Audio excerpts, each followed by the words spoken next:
श्री गोविंद की जय हो मित्रों। ओम नमः शिवाय। ओम ओम ओम ओम हरि ओम हरि ओम। तो अब जो एकादशी आने वाली है वो है कामदा एकादशी। उसकी व्रत कथा और व्रत खोलने की विधि के बारे में हम बात करेंगे। तो शुरू करते हैं।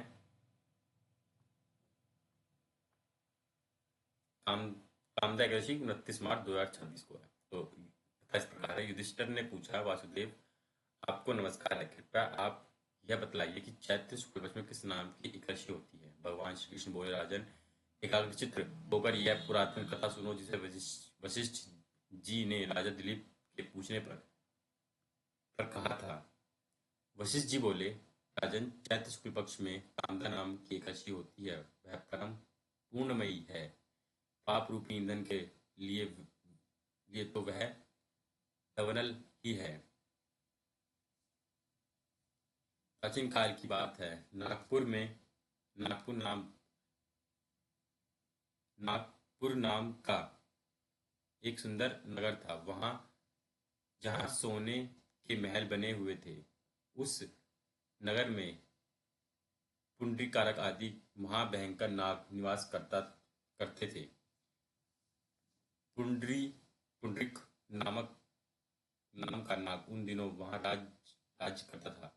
गंधर्व किन्नर अप्सराएं भी उस नगरी में सेवन करती थी। वहां एक श्रेष्ठ अप्सरा जिसका नाम ललिता था, उसके साथ ललित नाम वाला गंधर्व भी था। वह दोनों पति पत्नी के रूप में रहते थे। दोनों ही परस्पर काम से पीड़ित रहा करते थे। ललिता के हृदय में सदा पति की ही मूर्ति बसी हुई रहती थी और ललित के हृदय में सुंदरी ललिता का नित्य निवास था। एक दिन की बात है। नागराज पुंडरीक राजसभा में बैठकर मनोरंजन कर रहे थे। उस समय ललित का गान हो रहा था, किंतु उसके साथ उसकी प्यारी ललिता नहीं थी। गाते गाते ही उसे ललिता का स्मरण हो आया।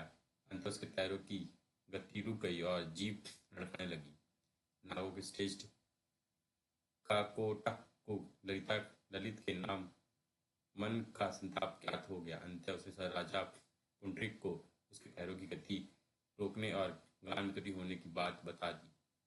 काकोटक की बात सुनकर नागराज पुंडरीक की आंखें क्रोध से लाल हो गई। उसने गाते हुए कामतुर ललित को शाप दिया, दुर्बुद्धे, तू मेरे सामने गान करते समय ही पत्नी के वशीभूत हो गया, इसलिए राक्षस हो जा।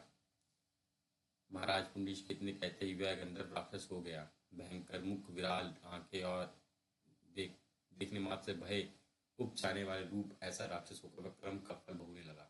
ललिता में पति की विराल आकृति देख मन ही मन बहुत चिंतित हुई।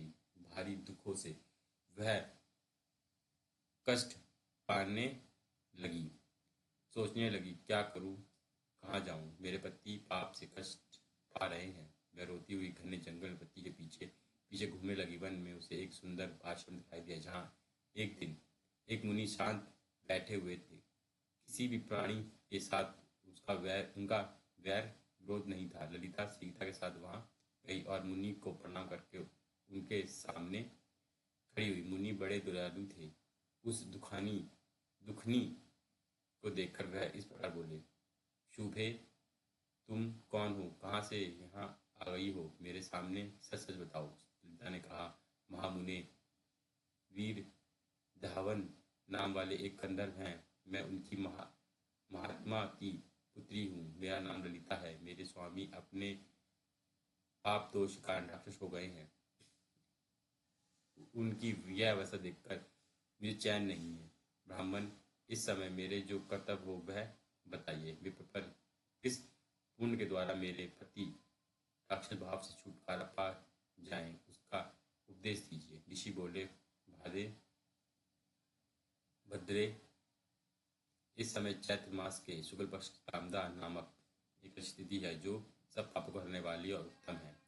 तुम उसी का विधि पूर्वक व्रत करो और इस व्रत का जो पुण्य हो उसे अपने स्वामी को दे डालो। पुण्य देने पर क्षण भर में ही उसे शाप का दोष दूर हो जाएगा। राजन मुनि का यह वचन सुनकर ललिता को बड़ा हर्ष हुआ। उसने एकादशी को उपवास करके द्वादशी के दिन उन महर्षि के समीप ही भगवान वासुदेव के श्री विग्रह के समक्ष अपने पति के उद्धार के लिए यह वचन कहे, मैंने जो ये कामदा एकादशी का उपवास व्रत किया है उसके पुण्य के प्रभाव से मेरे पति का राक्षस भाव दूर हो जाए।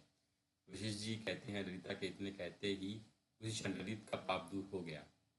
उसने दिव्य देह धारण कर ली, राक्षस भाव चला गया और पुण्य गंधर्व की प्राप्ति हुई। नरक से वह दोनों पति पत्नी कामदा के प्रभाव से पहले ही अपेक्षा भी अधिक सुंदर रूप धारण करके विमान पर ऋण होकर अंत शोभा पाने लगी। यह जानकर इस एकादशी के व्रत का यत्न पूर्वक पालन करना चाहिए। मैंने लोगों के हित के लिए तुम्हारे सामने इस व्रत का वर्णन किया है। कामदा एकादशी ब्रह्मत्या आदि पाप तथा पिशाचत्व आदि दोषों का नाश करने वाली है। राजन, इसके पढ़ने और सुनने से वाजपेयी का फल मिलता है। व्रत खोलने की विधि। द्वादशी को सेवा पूजा की जगह पर बैठकर भुने हुए 7 चनों की 14 टुकड़े करके अपने सिर के पीछे फेंकना चाहिए। मेरे 7 जन्म की शारीरिक, वांछिक और मानसिक पाप नष्ट हुई, यह भावना करके 7 अंजलि जल पीना और चने के साथ दाने खाकर व्रत खोलना चाहिए। ओम ओम ओम ओम ओम ओम ओम ओम नमः शिवाय। वासुदेव की जय। श्री हरि। तो ये कथा यही समाप्त होती है। और भी कथाओं के लिए चैनल बने रहे। धन्यवाद।